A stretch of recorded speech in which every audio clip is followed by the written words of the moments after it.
नमस्कार, C24 तास मध्ये आपले स्वागत। एक नजर टाकूयात आजच्या ठळक घडामोडींवर। भिवंडी येथील घटनेचा महाराष्ट्र स्टेट ट्रान्सपोर्ट कामगार संघटना कोपरगाव आगार यांच्या वतीने जाहीर निषेध। बारागाव नांदूर येथील प्रचार सभेमध्ये गदारोळ, गाडे आणि कर्डिले वादाची जोरदार चर्चा।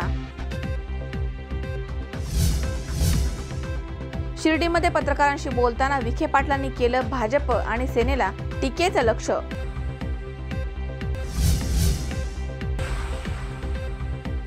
आणि हळुवार प्रेमाचं रांजण येत्या 17 फेब्रुवारीला भरणार।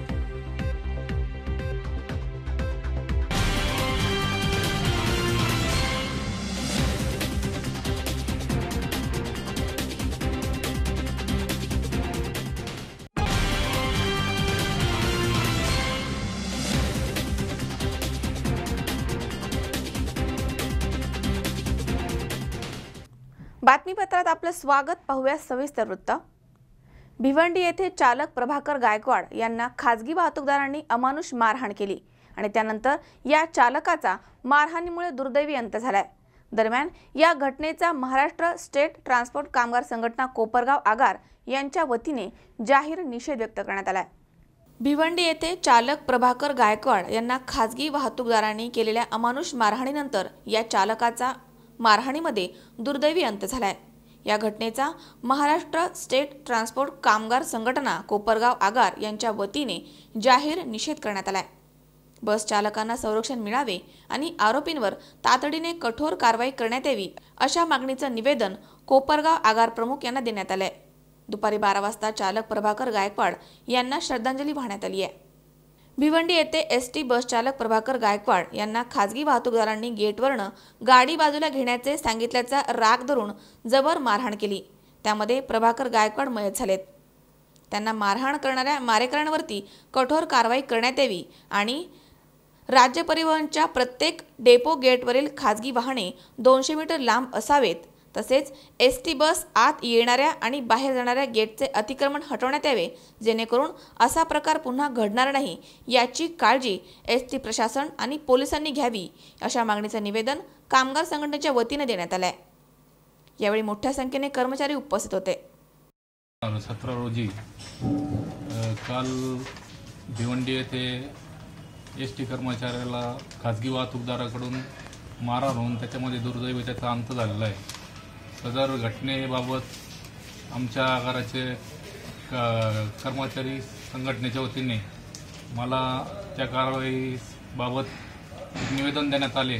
सदर निवेदन मी पुढील कारवाईसाठी आमच्या वरिष्ठ कार्यालयाकडे पाठवण्यात आलेले आहे। झालेल्या दुर्दैवी घटनेचा प्रशासनाच्या वतीने व माझ्या वैयक्तिक वतीने मी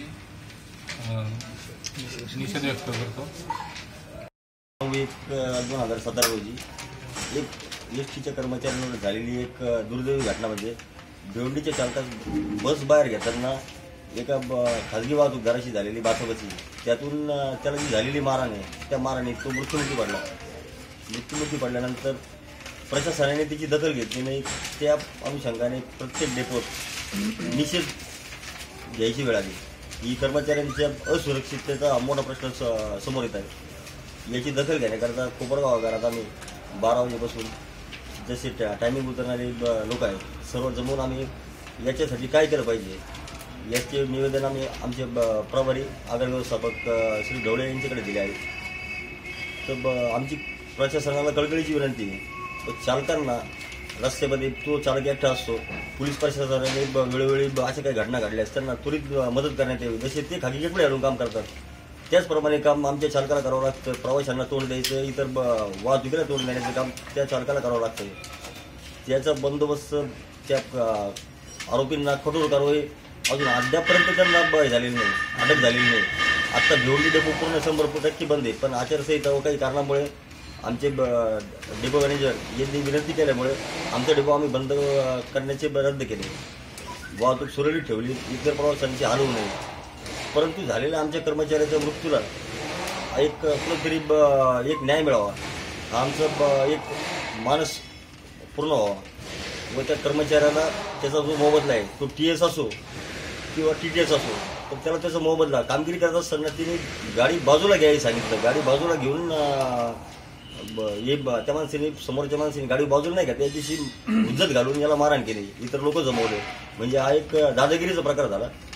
हा प्रकार बंद होऊन त्या चालकाला न्याय मिळावा, त्याच्या कुटुंबातला एक घटक एसटी मध्ये समाविष्ट करण्यात यावा व त्याला जी निधी आहे, अपघातात मृत्यू पावल्यास जसा निधी मिळतो तो निधी त्या माणसाला देण्यात यावा, ही आमची कर्मचाऱ्यांच्या वतीने विनंती आहे. व प्रशासनास आम्ही त्या पद्धतीचे निवेदन दिलं आहे.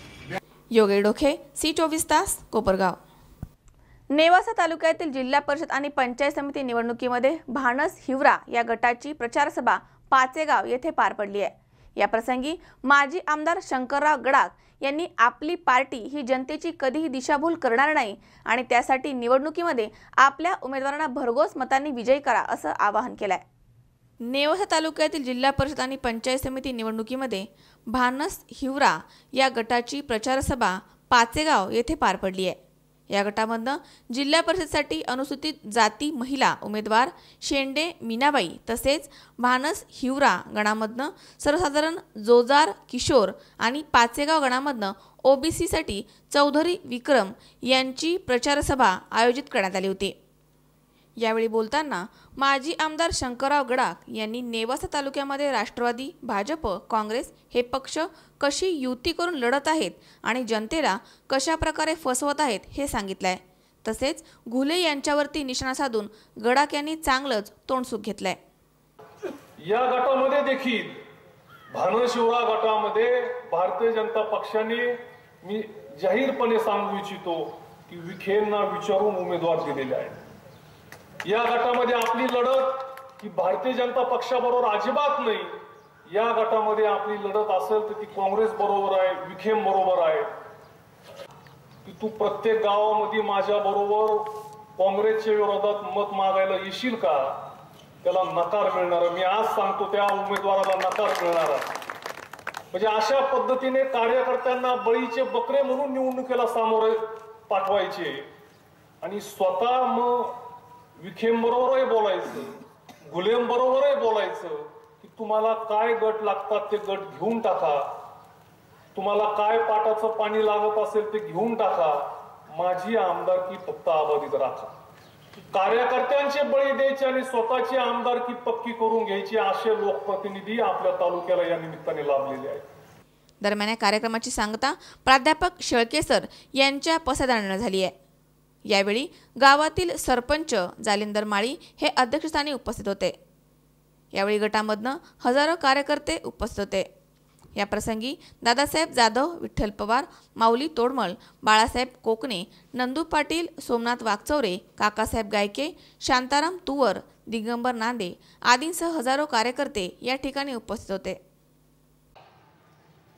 साहेबांनी आघाडीचा निर्णय घेतला कारण त्यांच्यावर अंधारामध्ये अन्याय होत होता.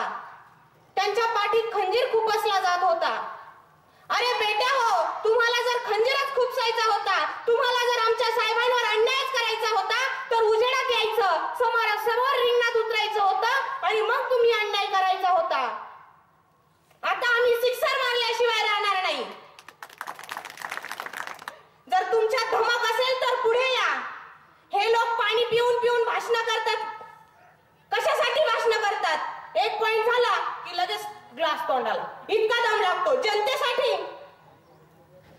आणि जनता हसली, पाणी पिताना बघून जनता हसली की म्हणतात आज पाणी पितोय, 21 तारखेला पाणी पाजणार आहे. कुणाला पाणी पाजणार आहे? गरीब जनतेला. शंकर नाबदे, C24 तास, नेवासा. मंचर आवसर जिल्हा परिषद गटाचे उमेदवार प्रज्ञाताई भोर आणि मंचर पंचायत समितीचे उमेदवार सुनील बानखेले यांचा निवडणूक प्रचार जोरदार सुरू आहे. लोकांचा आमच्यावर आणि आमच्या पक्षावर विश्वास आहे आणि विजय आमचाच होणार असा विश्वास त्यांनी यावेळी व्यक्त केला आहे. मंचर आवसर जिल्हा परिषद गटाचे उमेदवार प्रज्ञाताई भोर आणि मंचर पंचायत समितीचे उमेदवार सुनील बानखेले यांचा प्रचार जोरात सुरू आहे. जनतेकडूनही त्यांना चांगला प्रतिसाद मिळतोय.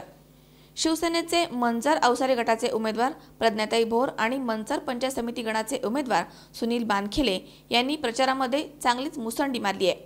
घरोघरी जाऊन ते मतदारांच्या गाठी भेटी घेत आहेत आणि त्यांच्या सुखदुःखामध्ये सामील होत आहेत.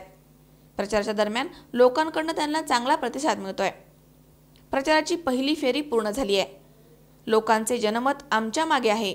लोकांचा पक्षावर आणि आमच्यावर विश्वास आहे आणि आम्ही बहुमताने विजयी होणारच असा विश्वास त्यांनी व्यक्त केलाय. प्रचार करत असताना लोकांनीही त्यांना भरभरून आशीर्वाद दिलेत.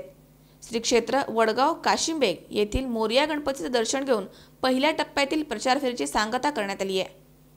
परंतु मंचर अवसर जिल्हा परिषद गटाचा आणि मंचर पंचायत समिती गणाचा सदस्य कोण असणार हे 21 तारखेच्या मतदानामधनं कळेल. मागच्या वेळेस ज्या काही भूलतापा दिल्या त्यामध्ये त्यांनी सांगितले होते की बऱ्याच मुलांना आम्ही कारखान्यामध्ये, थोरंदाळ्याच्या कंपनीमध्ये, डेअरीमध्ये कामाला लावू, पण असं काही न होता त्यांनी कुठेही एकाही मुलाला कामाला लावलेलं नाही. पण ह्यावेळेस वडगावची मुलं काही भूलणार नाहीये. सगळी तरुण कार्यकर्त्यांनी ठरवले आहे आपलं मत हे प्रज्ञाताई आणि सुनील भाऊ बानखिले यांनाच देण्यात येणार आहे. आमचा हा एकच पक्ष राहील, फक्त धनुष्यबाण. मागील पंचवार्षिकला विकासाच्या नावाखाली राजकारण झाले. रस्ते करून देतो म्हणले, गावामध्ये कामं करतो, एकही काम झालं नाही. आता वडगावची सर्व जनता यांच्या भूलथापांना बळी पडणार नाही. आता मतदान फक्त धनुष्यबाणालाच होईल. अमोल जाधव, C24 तास, मंचर. या ठिकाणी वेळ झाली आहे छोट्याशा विश्रांतीची. अवघ्या काही क्षणात परत येतोय. तुम्ही पाहत राहा C24 तास, जगा वर्तमानात बिनधास्त.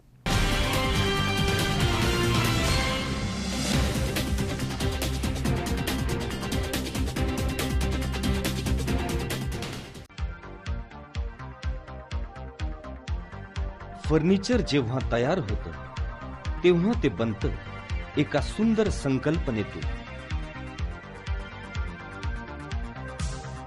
प्रत्येक फर्निचर मागे असतं मनाला मोहून टाकणारं डिझाईन.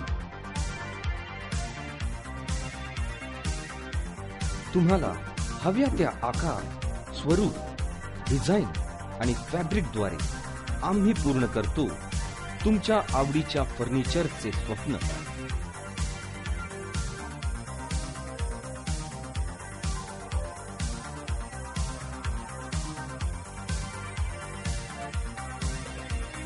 स्वप्न पहा तुम्ही, ते साकार करू आम्ही.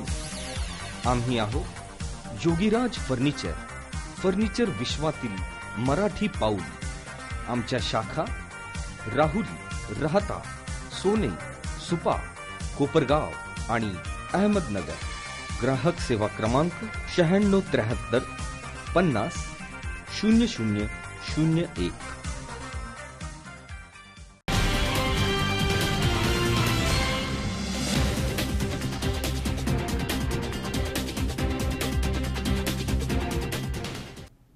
विश्रांतीनंतर बातमीपत्रात पुन्हा एकदा आपलं स्वागत. पाहूयात पुढची बातमी. राहुरी तालुक्यातील बारागाव नांदूर येथील जिल्हा परिषद आणि पंचायत समिती निवडणुकीच्या प्रचार सभेमध्ये माजी सभापती शिवाजीराव गाढे यांच्यावर गंभीर आरोप करणाऱ्या आमदार शिवाजी कर्डिले यांना गाढे यांनी सभेमध्येच भाषण नीट करा असा सज्जड दम दिलाय. दरम्यान गाढे आणि कर्डिले यांच्यामधील वादाची जोरदार चर्चा तालुक्यामध्ये सुरू आहे. राहुरी तालुक्यातील बारागाव नांदूर येथील जिल्हा परिषद पंचायत समिती निवडणुकीच्या प्रचार सभेमध्ये माजी सभापती शिवाजीराव गाढे यांच्यावरती गंभीर स्वरूपाचे आरोप करणाऱ्या आमदार शिवाजीराव कर्डिले यांना गाढे यांनी सभास्थळीच भाषण नीट करा असा सज्जड दम दिलाय. मात्र गाढे आणि कर्डिले यांच्या वादाची राहुरी तालुक्यामध्ये जोरदार चर्चा सुरू आहे. या संदर्भात C24 तासने शिवाजी गाढे यांच्याशी संपर्क केला असता त्यांनी दिलेल्या मुलाखतीमध्ये सांगितले की आमदार शिवाजी कर्डिले यांनी यापूर्वीही राहुरीच्या नगराध्यक्षा डॉक्टर उषाताई तनपुरे यांच्याविषयी अपशब्द वापरले होते. तर राहुरी साखर कारखान्याचे माजी चेअरमन रामदास पाटील धुमाळ यांच्यावर गंभीर स्वरूपाचे आरोप देखील केले होते. भाषा जी असते सतत खोटं बोलणं आणि खोटं बोलून जनतेसमोर वेगळ्या पद्धतीने त्या प्रश्नाची मांडणी करणं आणि दादागिरीची भाषा त्या ठिकाणी वापरायची, शिवराळ भाषा त्या ठिकाणी वापरायची, अपशब्द महिलांच्याबद्दल त्या ठिकाणी वापरायचे. ज्यांनी या तालुक्यामध्ये काही विकासाची कामं केली ते त्यांच्याबरोबर असले का मग ते चांगले आणि त्यांच्या विचारापासून जर थोडे बाजूला गेले, विचार पटल्याने बाजूला गेले त्यांच्याबद्दल अत्यंत गलिच्छ भाषा त्यांनी वापरली. उदाहरणार्थ रामदास पाटील धुमाळ सातत्याने 2009च्या निवडणुकीमध्ये रामदास पाटील धुमाळांनी यांना मदत केली, 2014च्या निवडणुकीमध्ये मदत केली आणि विचार पटले नाही म्हणून नाना बाजूला गेले, पण त्यांच्याबद्दल अत्यंत अपशब्द यांनी वापरले. उषाताई तनपुरे ह्या नगराध्यक्षा असताना निवडणुकीच्या कालखंडामध्ये असेल, विधानसभेच्या निवडणुकीमध्ये असेल, प्रचंड एक महिलांच्याबद्दल त्या अत्यंत सज्जनशील बाई आहेत त्यांच्याबद्दल अपशब्द त्यांनी वापरले. बापूसाहेब तनपुरे आमचा विरोध होतो, आम्ही विरोधकाचे एकमेकाचे, परंतु कधी आम्ही असे खालच्या लेवलला त्यांनी नाही, मी नाही, परंतु बापूसाहेबांच्या बद्दल त्यांनी अशी अत्यंत खालची भाषा त्या ठिकाणी वापरली. आणि म्हणून काल ज्यावेळेस मी माझा प्रचार आटोपून खालच्या काही गावाचा दौरा आटोपून मी ज्यावेळेस घरी निघालो, माझा गावातला ड्रायव्हर आहे आणि वस्ती माझी 3 किलोमीटर गावापासून त्याला सोडलं आणि सभा कर्डिले साहेबांची सभा त्या ठिकाणी चालू होती भारतीय जनता पार्टीच्या उमेदवारांच्या प्रचारार्थ. आणि त्या ठिकाणी ते बोलत होते आणि मी ते ऐकलं का शिवाजी गाडे हे चोरांना साथ देतात, चोरांना त्या ठिकाणी चोरी केलेला चोरी करून आल्याच्या नंतर जे काही चोरी करतात त्याच्यातले निम्मे पैसे हे शिवाजी गाडेंना त्या ठिकाणी देतात. ही 1 नाही 2 नाही 3 वेळेस रिपीट त्यांचं चालू होतं आणि अत्यंत वेगळ्या पद्धतीने त्या ठिकाणी एकेरीची भाषा वापरून त्या ठिकाणी हे भाषण चालू होतं. मला ते असह्य झालं. शेवटी मी एक सर्वसामान्य कार्यकर्ता आहे, जनमानसामध्ये माझी प्रतिमा वेगळी आहे. ही माझी जिल्हा परिषद पंचायत समितीची 11वी निवडणूक आहे आणि सातत्याने कार्यकर्त्यांचा विश्वास, मतदारांनी सतत दाखवलेलं प्रेम याच्या जीवावरती मी निवडणूक त्या ठिकाणी लढवल्या. आणि जर माझी विश्वासार्हताच गेली म्हणून मला निवडणुकीची जय-विजयाची पर्वा नाही, पराभवाची पर्वा नाही, विजयाची त्या ठिकाणी कुठलं होईल ते जनतेच्या हातामध्ये असतं. आणि म्हणून विश्वासार्हता गेली नाही पाहिजे म्हणून मी डायरेक्ट स्टेजवरती गेलो आणि त्यांना विचारलं का तुम्ही जे बोलता हे खरं आहे का, हे तुम्ही विनाकारण असा गलिच्छ आरोप त्या ठिकाणी करू नका.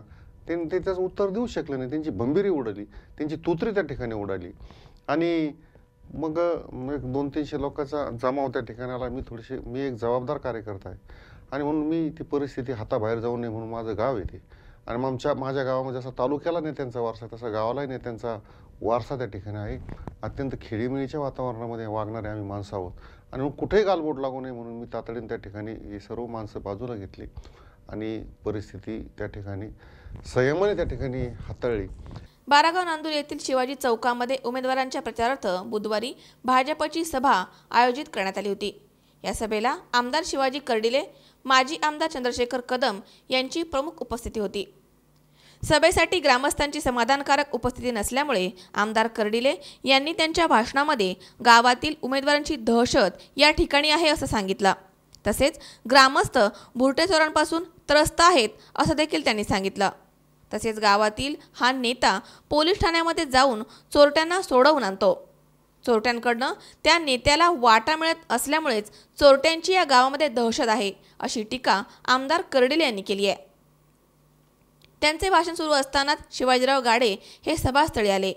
त्यांनी भाषण नीट करा, काहीही बोलू नका असा दम भरताच आमदार शिवाजी कर्डिले, तुझ्या गावामध्ये आलोय म्हणून दादागिरी करतो का, हे तुझे व्यासपीठ नाहीये असं सांगत दोघांनीही एकमेकांवर धावाधाव केली. दरम्यान परिस्थितीचं गांभीर्य ओळखून काही सुज्ञ नागरिकांनी मध्यस्थी करून दोघांना बाजूला केलं. त्यावेळी आमदार कर्डिले यांनी आपली सभा आटोपती घेतली. या घटनेची राहुरी तालुक्यामध्ये जोरदार चर्चा सुरू आहे. दरम्यान या संदर्भात C24 तास वृत्तवाहिनीच्या कार्यालयामधनं आमदार कर्डिले यांचे स्वीय सहाय्यक यांच्याशी संपर्क करण्याचा प्रयत्न केला असता तो टाळण्यात आलाय. याबाबत निवडणूक अधिकाऱ्यांकडे अद्यापही तक्रार नसल्यामुळे तेही बोलायला तयार नाहीयेत. मनोज साळवे, C24 तास, राहुरी. जिल्हा परिषद आणि पंचायत समिती निवडणुकीतील राष्ट्रवादी काँग्रेसच्या उमेदवारांच्या प्रचारासाठी बोदेगाव येथे मुंडे यांच्या प्रचार सभेचं आयोजन करण्यात आलं होतं. यावेळी विरोधी पक्षनेते धनंजय मुंडे यांनी मोदी सरकारवर कडाडून टीका केली आहे. सर्वसामान्य जनतेला अच्छेदींचं स्वप्न दाखवून सत्तेमध्ये आलेल्या पंतप्रधान नरेंद्र मोदी यांना ते स्वप्न सत्यामध्ये उतरवता आलं नाही. भारतीय जनता पक्षाच्या सरकारने मराठासह मुस्लिम आणि धनगर समाजाला आरक्षणाच्या नावाखाली फसवलं आहे. आतापर्यंत मराठा आरक्षणासाठी न्यायालयामध्ये झालेल्या एकाही सुनावणीला सरकारी वकील उपस्थित नव्हता. या निवडणुकीत त्यांना त्यांची जागा दाखवून द्यावी असे आवाहन विरोधी पक्षनेते धनंजय मुंडे यांनी शेवगाव तालुक्यामध्ये बोदेगाव येथे राष्ट्रवादीच्या प्रचारार्थ विधान केले आहे. जिल्हा परिषद आणि पंचायत समिती निवडणुकीतील राष्ट्रवादी काँग्रेसच्या उमेदवारांच्या प्रचारासाठी बोदेगाव येथे मुंडे यांची सभा संपन्न झाली आहे. बोदेगाव येथील सभेस नरेंद्र घुले, चंद्रशेखर घुले, प्रताप काका ढाकणे, दिलीपराव लांडे, अरुण पाटील लांडे, राजू दौंड आदी उपस्थित होते. तर मी गाय सुद्धा धुवू शकतो आणि कुणी धार काढायला लावली तर मी धार सुद्धा काढू शकतो. अडचण फक्त एवढीच आहे की मला बसता येत नाही. हे म्हणल्याला तुम्ही टीव्हीवर पाहिलं का नाही? पुन्हा पत्रकार म्हणायचे मी मनाचं काही बोलत, मी मनाचा एक शब्द सुद्धा बोलत नाही. मी 1.5 वर्ष झालं गुले साहेब पवार साहेबांकडे परवानगी मागतोय. मला एकदा दुभती गाय घेऊन मुख्यमंत्र्याच्या वर्षा निवासस्थानी घेऊन जाऊ द्या.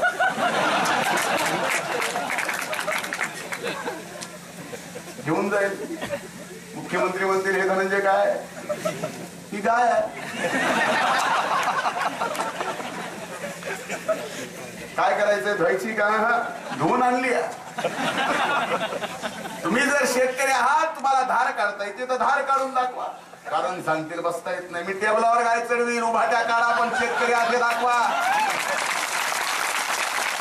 महाराष्ट्राच्या शेतकऱ्याला रेटून बोलून फसवताय.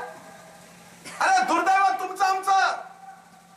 बोटावर मोजण्या एवढी 1-2 जर मंत्री सोडले तर एकही शेतकऱ्याचं लेकरू मंत्रिमंडळात आज नाही. महाराष्ट्राचं सरकार शेतकऱ्याच्या बाजूने निर्णय करणार आहे. आज आपल्या समस्या अशाच आणि त्या समस्या कर्ज माफ केल्याशिवाय होऊ शकत नाही हे आपल्याला माहिती आहे. जसं शेतकऱ्याला फसवलं तसंच मराठा समाजाला फसवलं. आघाडी सरकारने जे मराठा समाजाला आरक्षण दिलं, कोर्टामध्ये भाजपवाल्यांनी त्यावेळेस एका व्यक्तीला पाठवलं. मी सभेत नाव घेणार नाही. त्या आरक्षणावर स्टे आणला. पुन्हा राजकारण यांनीच केलं. निवडणुकीत म्हणले अरे आम्हाला सत्तेवर बसवा, आम्ही मराठा समाजाला आरक्षण देऊ. मी या सरकारचं आरक्षणाच्या बाबतीतलं या हिवाळी अधिवेशनात पिठळ उघडं पाडलं. कदाचित आपल्यापैकी किती जणांना माहिती आहे मला सांगता येणार नाही. संदीप देहाडराय, सालीम शेख, C24 तास, शेवगाव. या ठिकाणी पुन्हा एकदा वेळ झाली आहे छोट्याशा विश्रांतीची. अवघ्या काही क्षणात परत येतोय. मी पाहत राहा C24 तास, जगा वर्तमानात बिनधास्त.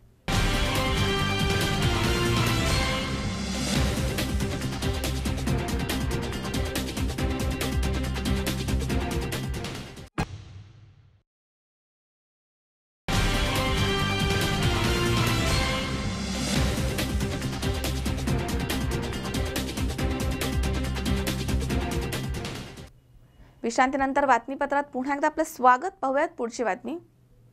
2.25 वर्षांमध्ये कर्जमाफीसाठी कधीही पुढे न आलेली शिवसेना मुख्यमंत्र्यांना भेटली हे मोठं आश्चर्य आहे. तसेच अर्थसंकल्प सादर होताना मात्र सेनेनं या प्रश्नी कोणताही विरोध का केला नाही. विधानसभेमध्ये बघ्याची भूमिका घेणारी शिवसेना नौटंकी करतेय असा गंभीर आरोप शिर्डीमध्ये पत्रकारांशी बोलताना विखे पाटलांनी केलाय.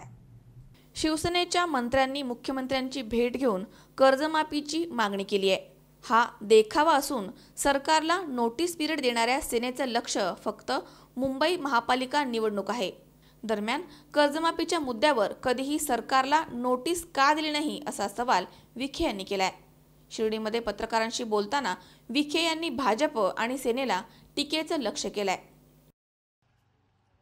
काल शिवसेनेचे मंत्री राज्याच्या माननीय मुख्यमंत्र्यांना भेटले आणि राज्यातल्या शेतकऱ्यांना कर्जमाफी द्यावी अशी मागणी केली. म्हणजे किती आश्चर्याची गोष्ट आहे की 2-2.25 वर्ष सरकारमध्ये असणारी मंडळी, मला कधी आठवत नाही की एखाद्या मंत्रिमंडळाच्या बैठकीत कर्जमाफीचा मुद्दा त्यांनी त्यासाठी आग्रही होते. किंबहुना आता ज्या लोकसभेमध्ये अर्थसंकल्प मांडला गेला त्यासाठी सुद्धा शेतकऱ्यांची कर्जमाफी झाली पाहिजे यासाठी सभागृह डोक्यावर घेतलं. लोकसभेमध्ये मोठा गदारोळ केला. असं कुठलं आम्ही ऐकत नव्हतं. आणि त्यामुळे हे जे इव्हेंट मॅनेजमेंटसारखं जे भाजप आणि सेनेची मंडळी काम करत आहेत हा त्याच्यातलं एक स्टंटबाजी असं मला म्हटलं पाहिजे. कर्जमाफीच्या प्रश्नावर तर शिवसेनेने जी भूमिका सभागृहामध्ये मांडली, विधानसभेमध्ये सुद्धा मांडताना शेवटच्या क्षणाला विरोधी पक्ष म्हणून आम्ही जेव्हा सरकारला या मुद्द्यावर झोडपून काढलं त्यावेळेसुद्धा फक्त बघायची भूमिका घेतली. आता मी दुसरी एक बातमी पाहिली की आता सरकार नोटीस पिरियडवर आहे असं शिवसेनेने सांगितलं. आता मुंबई महानगरपालिकेची निवडणूक आहे म्हणून नोटीस पिरियडवर आहे. म्हणून तुम्हाला मुंबई महापालिकेची सत्ता येणे केणे करून काबीज करायची त्यासाठी तुमची धडपड सुरू आहे. परंतु शेतकऱ्यांच्या कर्जमाफीच्या मुद्द्यावर तुम्ही काय सरकारला कधी नोटीसवर ठेवलं नाही की जर शेतकऱ्यांची कर्जमाफी तुम्ही अमुक वेळात केली नाही तर आम्ही आमचा पाठिंबा काढून घेऊ. असे कधी आम्ही ऐकलं नाही किंवा तशी काही नोटीस सरकारला शिवसेनेने कधी दिला असं मी पाहिलं नाही. भाजप पारदर्शकतेची शपथ घेण्याचं ढोंग करत आहे. ज्या सिंहगडावर जाण्यासाठी सामान्यांना तिकीट लागतं त्याच सिंहगडावर शपथ घेण्यासाठी जाताना मात्र फुकट प्रवेश करणारे फुकटे लोक काय पारदर्शकता करणार असा सवाल विखे यांनी केलाय. बीजेपीने सुद्धा आता एक नवीन फंडा सुरू केला. आपले मुंबईचे नगरसेवक उमेदवार जे होते महानगरपालिकेचे ते हुतात्मा चौकातून त्यांनी पारदर्शकतेची शपथ घेतली. पुणे महानगरपालिकेच्या नगरसेवक उमेदवारांनी सिंहगडावर जाऊन शपथ घेतली. आणि पारदर्शक कारभार करण्याच्या गप्पा मारणाऱ्या लोकांनी सिंहगडाचं ते तिकीट लागतं आतमध्ये जायला, तिथं मात्र फुकट प्रवेश घेतला. हे फुकटे लोक जाऊन तिथं पारदर्शकतेची शपथ घेत आहेत हे आता सगळ्या लोकांनी पाहिलेलं आहे. दरम्यान राजीनामा खिशात घेऊन फिरणं ही सेनेच्या मंत्र्यांची स्टंटबाजी आहे. राजीनामा द्यायचा असेल तर उद्धव ठाकरेंच्या नावानं राजीनामा का असा सवाल करत जनतेच्या मूळ प्रश्नाला बगल देण्यासाठी भाजप सेनेची मिलीभगत असून केवळ लोकांचं मनोरंजन करण्याचा हा प्रयत्न असल्याचा आरोप राधाकृष्ण विखे पाटील यांनी केलाय. मी ते सुरुवातीला म्हटलं ना की यांची फक्त ही स्टंटबाजी सुरू आहे. म्हणजे नौटंकी हा शब्द त्याला अतिशय लागू होतो. म्हणजे मागे मला वाटतं कल्याण डोंबिवलीच्या महापालिका निवडणुकीत त्यांचे एक मंत्री एकनाथ शिंदे यांनी व्यासपीठावर सांगितलं मी माझा राजीनामा मंत्रिपदाला देतो. तो कोणाला दिला? उद्धव ठाकरेंना दिला. आता हे मंत्री खिळ्यात राजीनामा घेऊन फिरतायत. राजीनामा कोणाच्या नावाने लिहिले आहेत? उद्धव ठाकरेच्या नावाने लिहिले आहेत. म्हणजे मला असं वाटतं की हा काही राजकारण हा काही पोरखेडा आहे की याने जो काही तमाशा मांडलेला आहे सगळ्या लोकांनी. पण याच्यातून राज्याच्या जनतेचं किती मोठं नुकसान होतं आहे. आज सगळ्याच आघाडीवर सरकारचं आलेलं अपयश जे आहे. आज शेतकरी समाधानी नाही, समाजातला कोणता घटक समाधानी नाही, सरकार मेट्रोच्या खाली उतरायला तयार नाही. आणि त्यामुळे महाराष्ट्रातल्या जनतेचा रोष कसा कमी करता येईल किंवा लोकांच्या मूळ प्रश्नापासून मनं त्यांची कशी विचलित करता येईल यासाठी मला वाटतं ही मिलीभगत आहे भाजप सेनेची. आणि त्यातून फक्त ह्या नौटंक्या सुरू आहेत. राज्याचं मनोरंजन करण्याचं फक्त सुरू आहे. मूळ प्रश्नाला बगल देण्याचा एक पद्धतशीरपणे या दोघांचा प्रयत्न आहे. हरीश दिमोटे, C24 तास, शिर्डी. पारगाव औसार जिल्हा परिषद गटामधनं भारतीय जनता पार्टीने जिल्हा परिषदेसाठी सचिन टावरे या सुशिक्षित तरुणाला संधी दिली आहे. तसेच पारगाव पंचायत समिती गटासाठी बाळू गबाले आणि औसारी बुद्रुक पंचायत समिती गटासाठी गुलाबराव हिंगे पाटील यांना उमेदवारी देण्यात आली आहे. दरम्यान सर्वच उमेदवारांचा जोरदार प्रचार सुरू आहे. पारगाव औसारी जिल्हा परिषद गटामधनं भारतीय जनता पार्टीने जिल्हा परिषदेसाठी सचिन टावरे या सुशिक्षित तरुणाला संधी दिली आहे. पारगाव पंचायत समिती गटासाठी बाळू यशवंत गबाले तसेच औसारी बुद्रुक पंचायत समिती गटासाठी गुलाबराव हिंगे पाटील यांना उमेदवारी देण्यात आली आहे. दरम्यान प्रचाराला जोरदार सुरुवात करण्यात आली आहे. पारगाव ओसर जिल्हा परिषद गटासाठी सचिन टावरे आणि पंचायत समिती गटासाठी गुलाबराव हिंगे पाटील आणि बाळू गबाले हे उमेदवार भाजपच्या चिन्हावर निवडणूक लढवणार आहेत. जनतेकडूनही त्यांना चांगला प्रतिसाद मिळतोय. घरोघरी जाऊन लोकांच्या गाठीभेटी घेऊन लोकांचे सुखदुःख ते जाणून घेत आहेत. आता परिवर्तन घडणार असून घराणेशाही मोडीत निघणार आहे. आंबेगाव तालुक्यामध्ये कमळ फुलणार आणि थोरामोठ्यांचे आशीर्वाद आमच्या पाठीमागे आहेत. आम्हाला निवडून येण्यापासून कोणीही थांबवू शकत नाही असा विश्वास यावेळी उमेदवारांनी व्यक्त केलाय. नमस्कार, मी भारतीय जनता पार्टीचा जिल्हा परिषदेचा उमेदवार म्हणून निवडणुकीला सामोरं जातो. देशाचे पंतप्रधान सन्माननीय नरेंद्रजी मोदी साहेब, या महाराष्ट्राचे मुख्यमंत्री देवेंद्रजी फडणवीस साहेब, जिल्ह्याचे पालकमंत्री गिरीशजी बापट साहेब, त्याचबरोबर जिल्हा संघटनेचे अध्यक्ष आमदार संजयजी भेगडे साहेब, त्याचप्रमाणे तालुक्याचे अध्यक्ष जयसिंगराव एरंडे साहेब यांच्या सगळ्यांच्या साथीने आणि पक्षाच्या कार्यकर्त्यांच्या साथीने मी जिल्हा परिषदेच्या निवडणुकीला सामोरं जातोय. या जिल्हा परिषद गटातली सध्याची स्थिती अशी आहे, निरगुडसर जवळे गावाला जोडला जाणारा पूल वाहून गेलाय, त्याची दशा तशा प्रकारची आहे. वळसेमाळ्यातला रस्ता उखडलेला आहे, त्याचीही दशा तशा प्रकारची आहे. या ठिकाणी फक्त घराणीशाही वाढवायची असा एकच संकल्प या तालुक्यातील नेते मंडळी करतायत. तर हा सगळा घराणीशाहीचा संकल्प मोडून काढायचा आणि एक शेतकऱ्याचा पोरगा जिल्हा परिषदेत पाठवायचा, यासाठी मी शेतकऱ्यांना विनंती करण्यासाठी या ठिकाणी निवडणुकीच्या रिंगणात उतरतोय. माझ्या सगळ्या मित्रांना, मतदारांना, शेतकऱ्यांना, माता भगिनींना माझी एवढी विनंती आहे, मी कोणी नौखा कार्यकर्ता नाही किंवा नौखा कार्यकर्ता म्हणून निवडणुकीला सामोरं जात नाही. मी जिल्हा शासकीय कमिटीवर सदस्य म्हणून माझा कामाचा दांडगा अनुभव माझ्या पाठीशी आहे. मित्रांनो, तरी माझी मतदारांना एकच विनंती आहे की ही घराणेशाही संपून तुमच्यातलाच एक शेतकऱ्याचा मुलगा या निवडणुकीला सामोरं जाते, तुम्ही जास्तीत जास्त मतांनी मला निवडून द्यावी अशी मी तुम्हाला विनंती करतो. मोदी सरकारने ज्या आतापर्यंत स्कीमा आणल्यात, केंद्रातल्या स्कीमा आणल्यात, 2 कोटी सबसिडीची जी स्कीम आहे केंद्रातली, ही मंजूर करून देण्यासाठी मी प्रयत्न करणार आहे. घरकुलाच्या ज्या योजना आहेत तर गरिबांना जास्तीत जास्त घरकुल योजना मंजूर करून देण्यासाठी प्रयत्न करणार आहे. तालुक्यातील मी जवळजवळ 60-70 शेतकऱ्यांना शेततळी मंजूर करून दिलेली आहेत आतापर्यंत. अशा छोट्या मोठ्या कामाच्या माध्यमातून एक सत्ताधारी पक्षाचा एक कार्यकर्ता, सत्ताधारी पक्षाचा एक उमेदवार म्हणून या निवडणुकीला सामोरं जातोय. तर जनतेला माझी कळकळीची विनंती आहे का मला जास्तीत जास्त मतांनी या ठिकाणी प्रस्थापितांच्या विरोधात निवडून द्यावी अशी मी विनंती करतो आणि या ठिकाणी थांबतो. चॅनलला दिसणार आहे. बोला. जिल्हा परिषद आणि पंचायत समितीच्या निवडणुकीला सामोरं जात असताना भारतीय जनता पार्टीने या ठिकाणी औसरी बुद्रुक पंचायत समिती गणामधून मला उमेदवारी निश्चित केली आहे. आज औसरी बुद्रुक भवनाथ मंदिरामध्ये प्रचाराचा नारळ वाढून आम्ही सर्व कार्यकर्त्यांनी या ठिकाणी प्रचाराला सुरुवात केली आहे.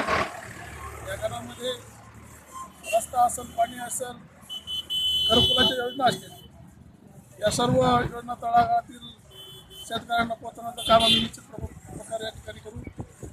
मी सर्व मतदार बंधूंना नम्र विनंती करतो, भारतीय जनता पार्टीच्या पाठीला उभं राहून आमच्या 3 उमेदवारांना प्रचंड बहुमताने विजयी करा अशी विनंती करतो. नमस्कार, मी बाळू यशवंत गबाले, पंचायत समिती अवसरीतर्फे पारगाव या गटातून मी निवडणूक लढवत आहे. पुनर्वसनच्या संदर्भात मी डिंबेधरणाचे जे पुनर्वसन झाले या अवसरीसारख्या गावामध्ये, निरगुडसर, पारगाव या लोणी धामणी या भागामध्ये जे पुनर्वसन झालेले, आदिवासी समाजाचे पुनर्वसन झालेले, तसेच ठाकर समाजही या ठिकाणी भरघोस या ठिकाणी आहे. तरी या पुनर्वसनच्या माध्यमातून त्यांच्या काही समस्या असतील, शेती समस्या असतील, त्या शेती समस्या मी सोडवण्यासाठी भारतीय जनता पार्टीच्या पक्षातून मला उमेदवारी मिळाली आहे. मी पक्षाच्या माध्यमातून या ठिकाणी पुनर्वसनचे काही प्रश्न प्रलंबित असतील ते सोडवण्याचं काम या ठिकाणी मी करील. आणि मला सर्व मतदारांनी या ठिकाणी, आदिवासी मतदार असतील, आपला ठाकर समाज असेल, सर्व मतदारांनी या ठिकाणी मला भरघोस मताने विजयी करावं ही मी भारतीय जनता पार्टीच्या वतीनं या ठिकाणी नम्र विनंती करतो आणि या ठिकाणी थांबतो. पारगाव ओसर जिल्हा परिषद गटाकडे संपूर्ण तालुक्याचं लक्ष लागलंय. आता कोण बाजी मारणार हे निवडणुकीनंतरच समजेल. अमोल जाधव, C24 तास, मंचर. या ठिकाणी पुन्हा एकदा वेळ झाली आहे छोट्याशा विश्रांतीची. अवघ्या काही क्षणात परत येतोय. मी पाहत रहा C24 तास, जगा वर्तमानात बिनधास्त.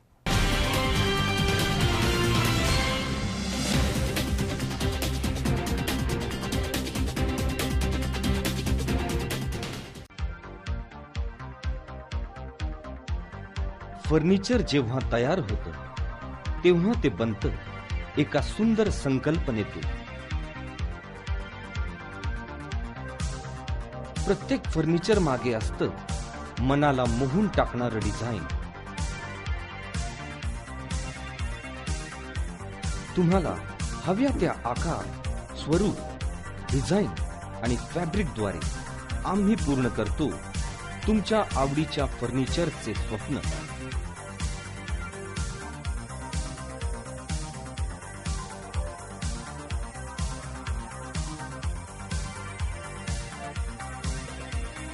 स्वप्न पहा तुम्ही, ते साकार करू आम्ही.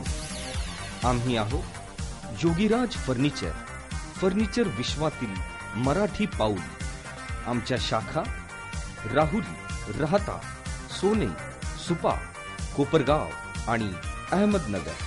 ग्राहक सेवा क्रमांक 9673 50 0001.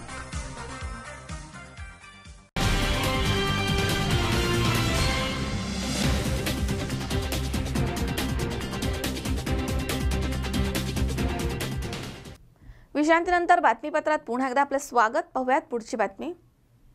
येत्या 17 फेब्रुवारीला श्री महागणपती एंटरटेनमेंट निर्मित रांजण हा मराठी चित्रपट सर्वांच्या भेटीला येतोय.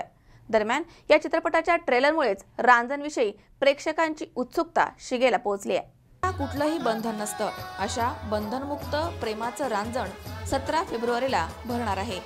श्री महागणपती एंटरटेनमेंट निर्मित या चित्रपटाच्या ट्रेलरमुळे सध्या चित्रपटसृष्टीमध्ये आणि प्रेक्षकांमध्ये रांजणविषयी मोठी उत्सुकता निर्माण झाली आहे. चित्रपटसृष्टीमध्ये प्रेमकथा खूप वेगवेगळ्या पद्धतीने मांडण्यात आल्यात. काळ कुठलाही असला तरी प्रेक्षकांकडनं प्रेमकथांना नेहमी पसंती मिळाली आहे. मराठी चित्रपटसृष्टीमध्ये अलीकडे अनेक प्रेमकथा आल्यात. या सर्वांपेक्षा रांजण हा वेगळा ठरणार आहे. रांजणमध्ये एक शाळकरी मुलगा आणि मुलगी यांच्यातील प्रेमाची कथा आहे. मात्र ही कथा प्रेम, आकर्षण या भावनांच्या पलीकडे जाऊन एक सामाजिक विचार मांडते, मूलभूत गोष्टींवरती भाष्य करते. मुलांचा समाजाकडे पाहण्याचा दृष्टिकोन यामधनं व्यक्त होतो. या चित्रपटामध्ये यश कुलकर्णी आणि गौरी कुलकर्णी यांच्यासह पुष्कर लोणारकर, अनिल नगरकर, भाऊ कदम, भारत गणेशपुरे, विद्याधर जोशी यांच्या भूमिका आहेत. या चित्रपटातील लागीर झालर आणि इतरही गाणी प्रेक्षकांच्या पसंतीस उतरली आहेत. वैभव जोशी यांनी गीतलेखन आणि नरेंद्र भिडे यांनी संगीत दिग्दर्शन केलंय. या चित्रपटातील गाणी अजय गोगावले, अवधूत गुप्ते, नंदेश उमप, आदर्श शिंदे आणि दीपाली जोग यांनी गायली आहेत. श्री महागणपती एंटरटेनमेंटच्या रवींद्र कैलास हरपळे यांनी रांजण या चित्रपटाची निर्मिती केली आहे. चित्रपटाची कथा, पटकथा, लेखन आणि दिग्दर्शन प्रकाश जनार्दन पवार यांनी केले आहे, तर संवाद लेखन प्रकाश पवार आणि निलेश भोसले यांचा आहे.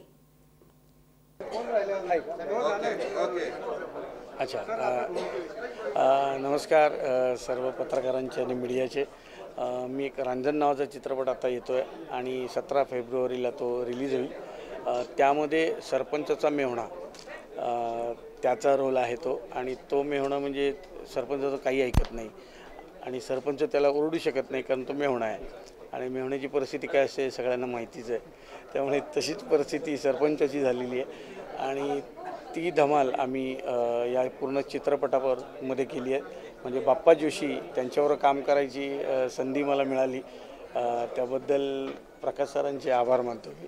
कारण बाप्पाबरोबर तसा चित्रपट केला नव्हता, हा पहिल्यांदा करतो आहे मी बाप्पा जोशीबरोबर आणि खूप मजा आली. लहान मुलांचा चित्रपट असल्यामुळे त्यात खूप उत्सुकता असते की काय होणार आहे, मुलं काय करणार आहेत. आणि त्याबरोबर जी सांगड घातली गेली आहे या चित्रपटात महाराजांचं, छत्रपती शिवाजी महाराज आणि त्यांचे विचार आणि त्यांचा गमिनिकावा हा कसा चित्रपटात वापरला गेला, मुलांच्या मनामध्ये कसे त्याचे प्रसाद उमटले, तर ते सगळं आपल्याला इथे बघायला मिळणार आहे. आणि निव्वळ ही लव्ह स्टोरी नसून त्यातून खूप काही शिकण्यासारखं आहे. आणि येणाऱ्या पिढीने फक्त लव्ह स्टोरीचा विचार न करता त्यातून काय घेता येईल, त्यातून कसं वागता येईल हे जर पाहिलं तर त्यांना नक्कीच फायदा होईल. आणि ते अशा प्रकारचं प्रेम कोणालाही करावं असं वाटेल असा छान चित्रपट झाला आहे रांजण. ची भूमिका करते आहे आणि ही जी मधू आहे ती अशी सगळ्यांना आवडणारी अशी प्रत्येकाला असं वाटणार की ही माझ्यात पण असेल कुठेतरी अशी मधू आहे आणि त्याबद्दल मी जास्त काही सांगणार नाही कारण एक मधूबद्दलची खूप मोठी मजा आहे आणि ती तुम्हाला चित्रपट पाहिल्यानंतरच कळेल. आणि 17 फेब्रुवारीला संपूर्ण महाराष्ट्रात हा चित्रपट प्रदर्शित होतोय. तुम्हा सर्व रसिक मायबापांचा आशीर्वाद असाच रांजण टीमच्या पाठीशी राहू द्या अशी तुम्हा सर्वांना विनंती करते. थँक्यू. नमस्कार. रांजण हा चित्रपट येत्या 17 फेब्रुवारीला रिलीज होत आहे. या चित्रपटामध्ये मी प्रताप या नावाची भूमिका केली आहे. या प्रतापचं एका मुलीवरती प्रेम होतं. मग ती मुलगी एक अट घालते. ती अट पूर्ण करण्यासाठी तो मुलगा काय कष्ट घेतो, शिवाजी महाराजांच्या युक्त्या कशा शोधून काढतो ते या चित्रपटात मस्तपैकी दाखवले आहे. तरी तुम्ही हा चित्रपट बघावा व त्याचा आस्वाद घ्यावा ही विनंती. एक गोड सिनेमा, एक गोड लव्ह स्टोरी, एक लहान मुलांना इन्स्पायरिंग गोष्ट आणि यामध्ये अजून तुम्हाला लहान मुलांमध्ये जी काही क्युरियोसिटी असते, लहान मुलांमध्ये जी कल्पकता असते, तर या दृष्टिकोनातून तुम्ही हा सिनेमा पाहावा आणि तुम्हाला तो नक्कीच आवडेल. अमोल दमले सह अर्शल गोठावदे, सी 24 तास, पुणे. राहुरी वन खात्याच्या दुर्लक्षामुळे राहुरी फॅक्टरी येथील वनचेतना केंद्रातील अनेक झाडे जळून खाक झाली आहेत. शेजारील राहुरी पब्लिक स्कूलचे प्राचार्य आणि वॉचमन यांनी सतर्कता दाखवत देवळाली नगरपालिकेच्या अग्निशामक दलाला बोलवलं आणि ही आग आटोक्यात आणली आहे. राहुरी वन खात्याच्या दुर्लक्षामुळे देवळाली प्रवरा राहुरी फॅक्टरी येथील वनचेतना केंद्रातील अनेक झाडं आगीच्या भक्ष्यस्थळी पडली आहेत. शेजारील राहुरी पब्लिक स्कूलचे प्राचार्य आणि वॉचमन यांनी प्रसंगावधान राखून देवळाली नगरपालिकेच्या अग्निशामक दलाला पाचारण केलं. त्यामुळे उर्वरित झाडे आणि बागेतील खेळणी बचावली आहे. बुधवारी दुपारी 3:15 वाजच्या सुमारास राहुरी पब्लिक स्कूल शेजारील वनचेतना केंद्राच्या पूर्वेकडील वाळलेल्या गवतानं पेट घेतला. दुपारच्या वेळी वाळलेलं गवत पेटल्यामुळे आग या ठिकाणी झपाट्याने पसरली. शाळा ही 3 वाजता सुटली होती, त्यामुळे विद्यार्थी निघून गेले होते. मात्र शाळेचे प्राचार्य वसंतराव झावरे आणि वॉचमन विष्णू नरोडे शाळेमध्येच होते. त्यावेळी वनचेतना केंद्रामध्ये कोणीही नव्हतं. वॉचमन नरोडे यांनी वन खात्याच्या कर्मचाऱ्यांना फोन लावला तर प्राचार्य झावरे यांनी देवळाली पालिकेला दूरध्वनीवरून घटनेची माहिती दिली आहे. आग झपाट्याने पसरत होती तर मात्र सुदैवानं जीवितहानी झालेली नाहीये. यावेळी वनचेतना केंद्रातील वाढलेली अनेक चांगली झाडे आगीमध्ये होरपळली गेली आहेत. राहुरी पब्लिक स्कूलच्या कुंपणाजवळील अनेक झाडे या ठिकाणी जळाली आहेत. तसेच ठिबकची 250 फुटाची नळी देखील जळून खाक झाली आहे. यामध्ये शाळेचं हजारोचं नुकसान झालंय. वन खात्याने पावसाळ्यामध्ये वाढलेले रानगवत उन्हाळ्याच्या तोंडावर काढून टाकलं असतं तर हा अनर्थ घडला नसता. बऱ्याचदा वन खात्याचे कर्मचारी वनचेतना केंद्रामध्ये उपस्थित नसतात. त्याची संबंधांनी चौकशी करून घटनेस जबाबदार असणाऱ्यांच्या विरुद्ध कायदेशीर कारवाई करावी अशी मागणी नागरिकांनी केली आहे. बुधवारी 3:30 ते 3:45 वाजण्यास सुमारास आपल्या राहुरी पब्लिक स्कूलच्या शेजारच्या वनचेतना केंद्रामध्ये आग लागली. आता त्या ठिकाणी पावसाळ्यामध्ये जे वाढलेलं गवत होतं तर ते गवत वाळून गेलं आणि वाळल्यानंतर ती आग पश्चिमेकडून लागली. तसं पाहिलं तर वन खात्यानं ते गवत जे आहे ते मधल्या काळामध्ये काढून टाकायचं असतं आणि मग शाळा सुटल्यानंतर मी आमच्या हॉस्टेलकडे होतो. वरती आकाशामध्ये धूर दिसला. मला एक जण सांगितलं तुमच्या पब्लिक स्कूलजवळ आग लागली. म्हणून मी तातडीने शाळेत आलो. शाळेत आल्यानंतर शाळेचं वॉचमॅनही शाळेत होता. दरम्यान त्यांनी त्यांचे फॉरेस्टचे जे वॉचमॅन आहेत पोकडे यांना फोन केला आणि त्याच वेळेस मी देवळाली प्रवरा पालिकेचे जे फायर फायटर आहे तिथले जे इन्चार्ज आहेत वाळके यांना फोन केला. फायर फायटरही आलं, परंतु त्या ठिकाणचं जे गवत खूप वाळलेलं असल्यामुळे ती आग खूप भडकत गेली आणि वनचेतना केंद्रामधली त्या ठिकाणची बऱ्याच मोठ्या प्रमाणावरची जी झाडं आहे ती जळून गेली. लाखोचं नुकसान झालं. आता ही जर काळजी वन खात्याने अगोदरच घेतली असती उन्हाळा सुरू होण्यापूर्वी की ते वाळलेलं गवत जर काढून टाकलं असतं तर कदाचित ही लाखोची हानी झाली नसते. आणि नेमकं त्या ठिकाणी 2 शाळा आहेत. एक पब्लिक स्कूल आपलं खेटून आहे, राहुरी पब्लिक स्कूल. शेजारच्या बाजूला छत्रपती शिवाजी हायस्कूल आहे. शेजारी प्राथमिक शाळा आहे. परंतु शिक्षक काही ग्राउंडवर असल्यामुळे मुलांना त्यांनी वर्गामध्ये घातलं, त्यामुळं मनुष्यहानी टळली. मात्र या ठिकाणी झाडांची मोठ्या प्रमाणात हानी झाली. राहुरी पब्लिक स्कूलच्या ड्रिप इरिगेशनच्या नळ्या जळाल्या, कडेला असणारी बरीचशी झाडं जळाली आहेत. तर यामध्ये सगळ्यात महत्त्वाचं म्हणजे काही वर्षांपूर्वी, साधारण 12-13 वर्षांपूर्वी जी शेजारी वन खात्याची पडीक जमीन होती, ती वन खात्याने डेव्हलप करून या ठिकाणी मोठ्या प्रमाणात झाडं लावलेली आहे. त्या ठिकाणी वन खात्याने एक बोर घेतलेला आहे आणि त्या बोरचं पाणी कमी पडतं म्हणून राहुरी पब्लिक स्कूलचं जे बोर आहे, राहुरी पब्लिक स्कूलच्या बोरमधून त्या ठिकाणी पाणी देण्यात येतं आहे. शेजारच्या बाजूला मोठा बगीचा आहे आणि काल सुदैवाने फायर फायटर वेळेत आल्यामुळं त्या ठिकाणी बगीच्यातली जी फायबरची जी आहे खेळणी वगैरे ती त्या ठिकाणी वाचलेली आहे. तर या ठिकाणी महत्त्वाचं म्हणजे वन खात्यानं त्या ठिकाणी कायमस्वरूपी एक वॉचमॅन ठेवणं आणि उन्हाळ्याच्या तोंडावर हे जळालेलं गवत वगैरे काढणं. या ठिकाणी लाखोचं नुकसान झालेलं आहे, ते काय भरून निघणार नाही. झाडं बरीच होरपाळलेली आहे. वन खात्याने याची दक्षता घेतली पाहिजे. सुदैवाने या ठिकाणी मनुष्यहानी झालेली नाही, मात्र झाडं मोठ्या प्रमाणात जळाली, लाखोंचं नुकसान झालेलं आहे. मी विष्णू पंढरनाथ नरोडे इथं पब्लिक स्कूलमध्ये नाईट वॉचमॅन म्हणून असतो. आणि काल काय झालं, अचानक आमचे प्राचार्य साहेब आम्ही तिथं उभे होतो आणि अचानक एकूण जाळ दिसला.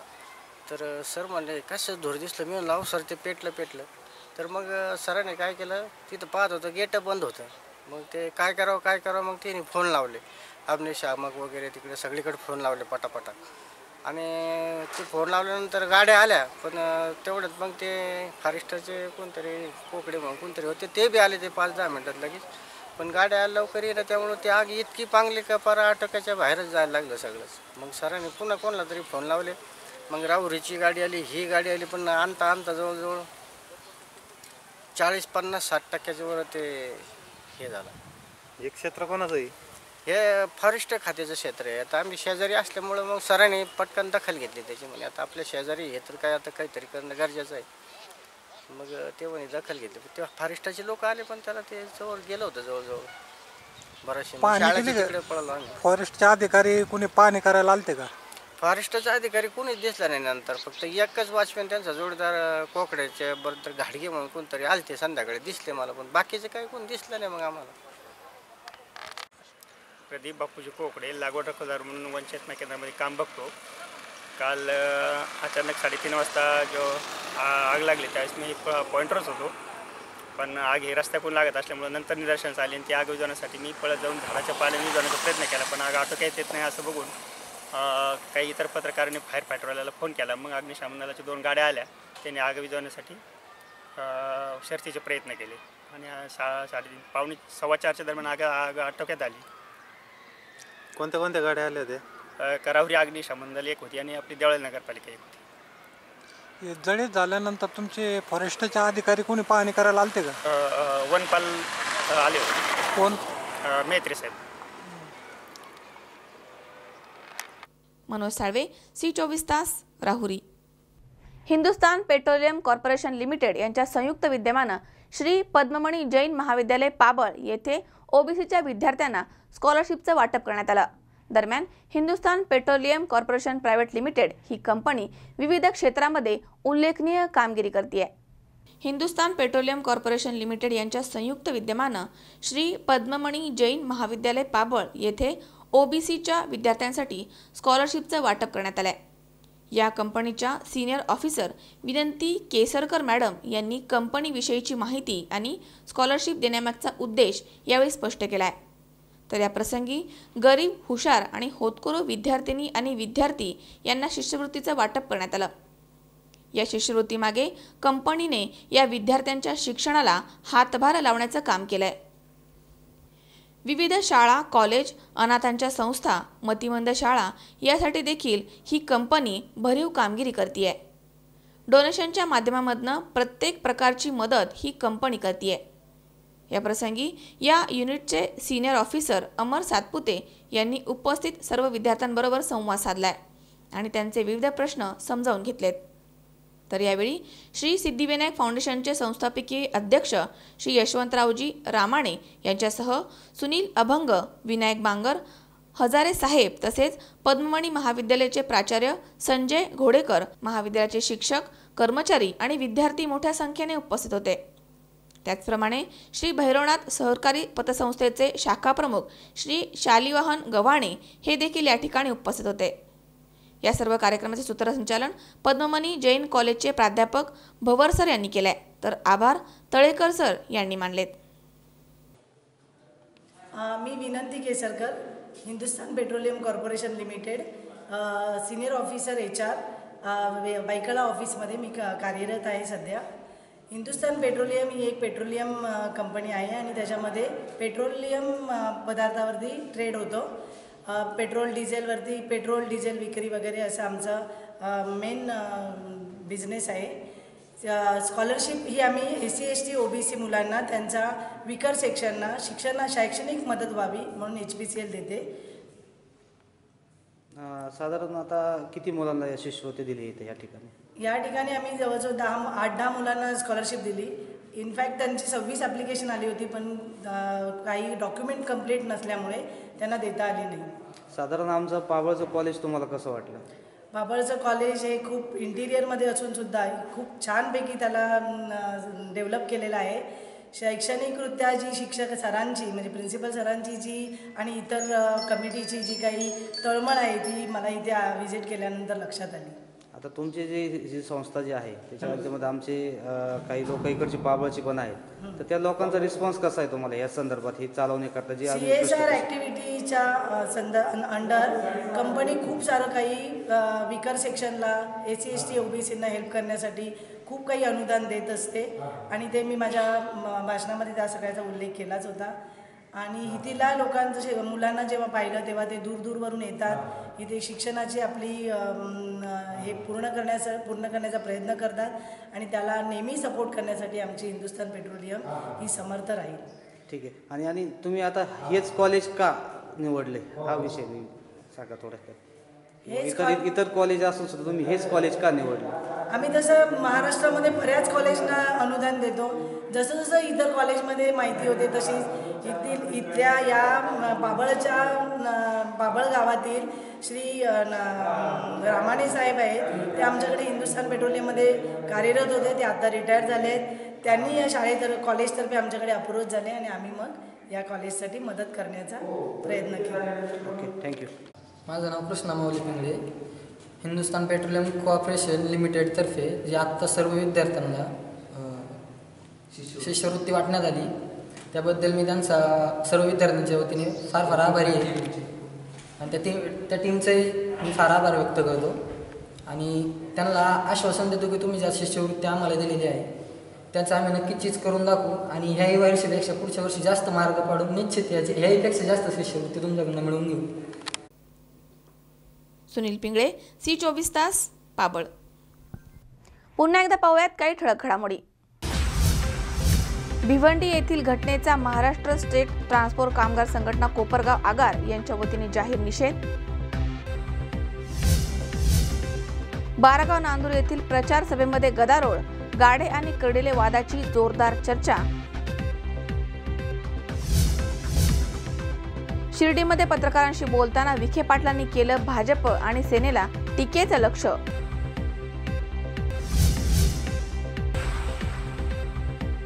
आणि हळुवार प्रेमाचं रांजण येत्या 17 फेब्रुवारीला भरणार.